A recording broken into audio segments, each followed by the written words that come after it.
For this lesson, I'm using the project file 0501 trim clips on the timeline, and you'll find that project file with the media associated with this lesson. Just double-click on the file to open it in Premiere Pro. Once you have the basic structure of your edit right, you'll want to look more carefully at the precise timing of the cuts. Perfecting the timing is part of the art of video editing.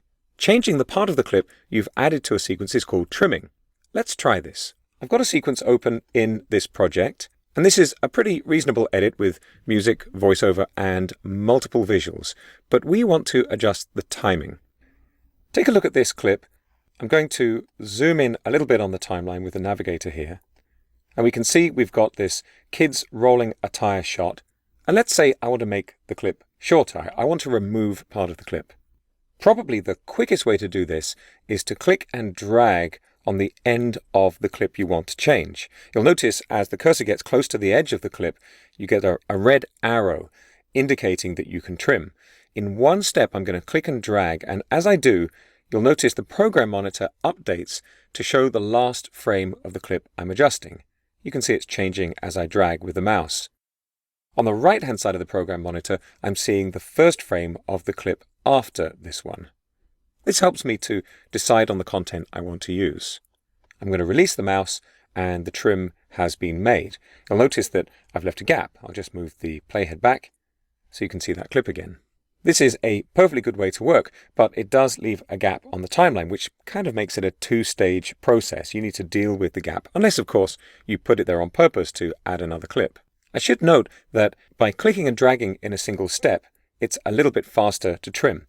If I single click and release the mouse, I get a trim handle, and when I drag to adjust the last frame of the clip and release, the trim handle is still there. I can click on the background of the timeline to remove that trim handle. Those trim handles are useful for more advanced trimming workflows, but we don't really need them right now. Now I'm going to go over to the Tools panel, and I'm going to choose this Ripple Edit tool.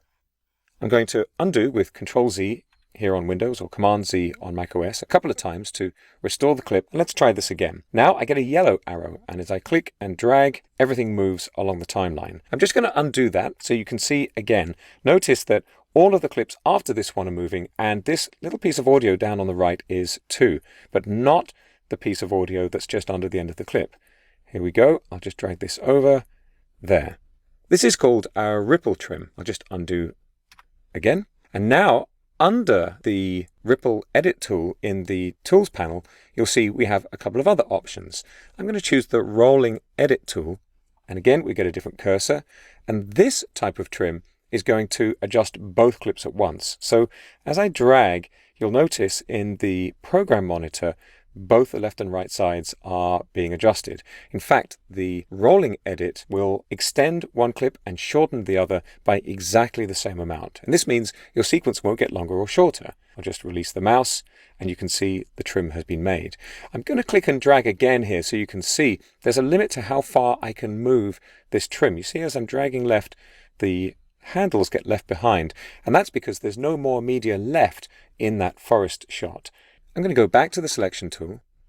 I'm going to line up my playhead, and I'm going to use another shortcut. On your keyboard, you'll notice the Q and W keys at the top left can be used to trim as well. So I'm pressing W, and everything from the playhead to the end of the clip has been removed. I'll just move the playhead out of the way so you can see I've also, though, removed a piece of the music. I'll undo, Control-Z or Command-Z on macOS, so you can see that again.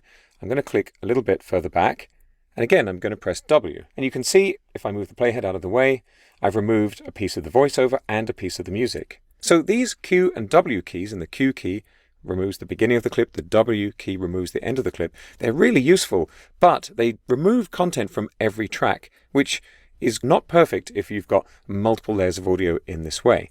But we can fix that. I'm going to undo again, and now I'm going to lock those audio tracks.